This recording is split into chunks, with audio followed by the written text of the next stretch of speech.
আমরা দেখলাম আগামী দিনে একজন ক্যান্ডিডেট হচ্ছেন দলীয় প্রার্থী, আরেকজন ক্যান্ডিডেট তিনি হচ্ছেন নির্বাচিত হয়েছে। আমরা বলেছি এই সরকারটা করছে তৎপরতা, এবং এটাও আমরা বলেছি এই তৎপরতার হাত থেকে সরকারকে সাধারণ আন্দোলনকে কোনোভাবে তাকে পরিস্থিত করা যাবে না। আজকে সরকার হচ্ছে শ্রমিক নেতৃত্বে দেশব্যাপী আজকে জনপ্রস্থান শ্রমিক কৃষক ছাত্র নারী সবাই ঐক্যবদ্ধ হয়ে একটি গণপ্রস্থানের মধ্য দিয়ে কেবল আমরা এই জাতীয় সরকারের পতন হওয়া সম্ভব। এটা বাম জোটের পক্ষ থেকে আমরা পরিষ্কার করে বলেছি, এবং বাম জোটের পক্ষ থেকে আমরা ঘোষণা করেছিলাম, এক দফার দাবি আমরা ঘোষণা করেছিলাম।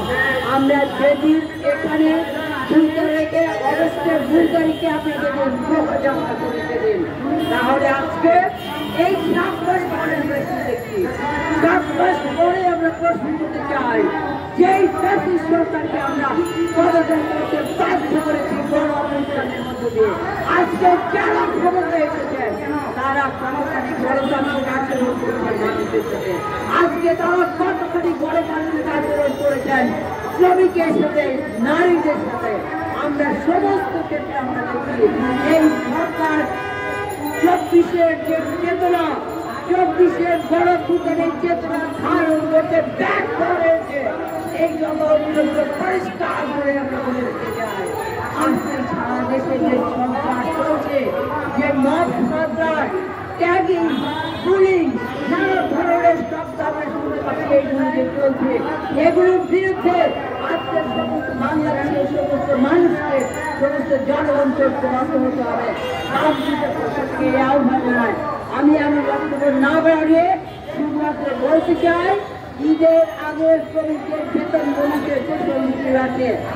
সারা পৃথিবীতেই উৎসবের সময় বোনাস দেওয়ার রীতি রয়েছে, অথচ বাংলাদেশে আমরা প্রতিবার ঈদের সময় রাজপথে নামতে হয় শ্রমিক কর্মচারীদের বেতন বোনাসের জন্য।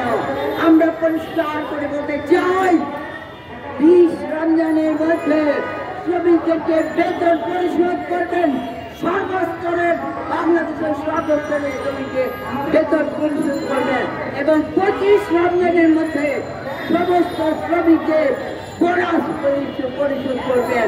সেটা যদি না করে, তাহলে যদি কোনো ঘটনা হয় তার দায় দায়িত্ব সরকারকে নিতে হবে, তার দায় দায়িত্ব শ্রম মন্ত্রণালয়কে, উপদেষ্টাকে গ্রহণ করতে হবে। এই কথা বলে আমি আমার বক্তব্য শেষ করছি। সবাইকে